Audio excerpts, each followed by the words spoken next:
Photonics.com Senior Editor, and this is Light Matters, Photonics Media's weekly roundup of Photonics news. Here are the top stories for March 2nd, 2011.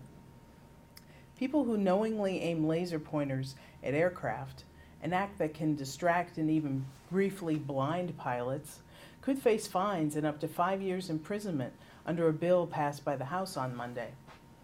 The Senate passed the same provision a month ago as part of the FAA spending bill. The two chambers now need to reconcile the legislation before sending it to the President. More than 2,800 laser incidents involving aircraft were reported in 2010, according to the FAA, double the number reported in 2009. The current generation of laser pointer devices are significantly more powerful and also less expensive, two factors contributing to the increase in incidents, according to the bill's sponsor, Representative Daniel Lundgren of California. CMOS sensors are making rapid inroads in high-performance applications. Their coating protects them from moisture and other impurities, but it also blocks UV light, making them unsuitable for a range of optical applications.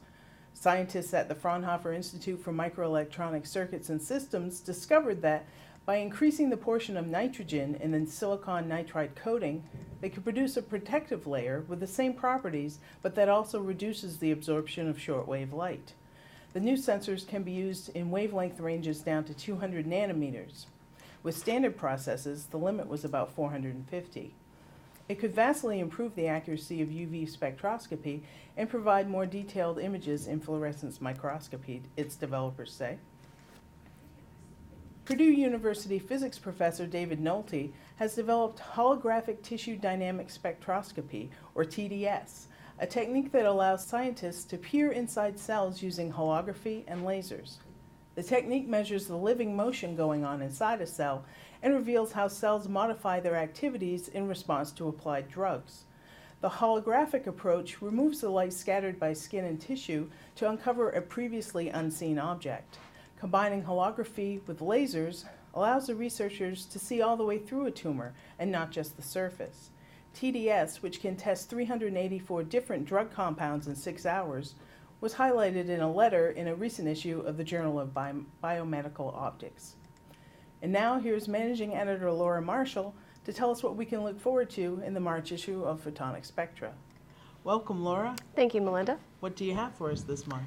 Well, our cover story is a buyer's guide to optics with a high laser-induced damage threshold. In this feature, Trey Turner of REO discusses the complexities of specifying and producing optics with strong coatings for use in various applications.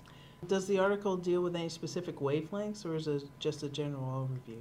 We have to worry about damage with just about any wavelength, but the damage issues differ between lasers operating in the visible and near visible spectra and lasers operating in the far infrared and deep UV. This particular article focuses on lasers operating in the visible, near UV, and near IR. And what other articles do you have for us for March? Well, science writer Marie Freebody writes about superconductors adding versatility to single photon detectors for various applications, including quantum cryptography.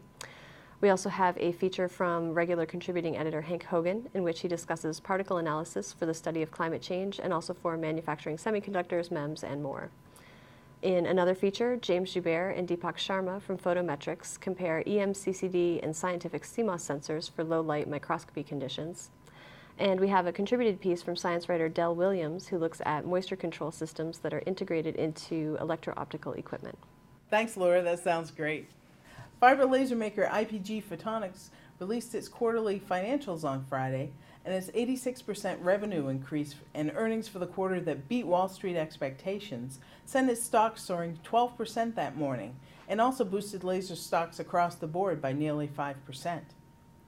IPG reported revenue for the quarter of $101 million and earnings of 56 cents per share. Its revenue for the year was up 61% from 2009, while earnings for the year increased by more than 800%. The sales surge was fueled by strong demand, growing acceptance of fiber lasers in different applications, and a recovering global economy, said IPG Photonics CEO Dr. Valentin Gapontsev. Well, that's it for this edition of Light Matters. Visit Photonics.com for more information on all of these stories. If you have a question or a comment, please send them to lightmatters@photonics.com. For Light Matters and Photonics.com, I'm Melinda Rose.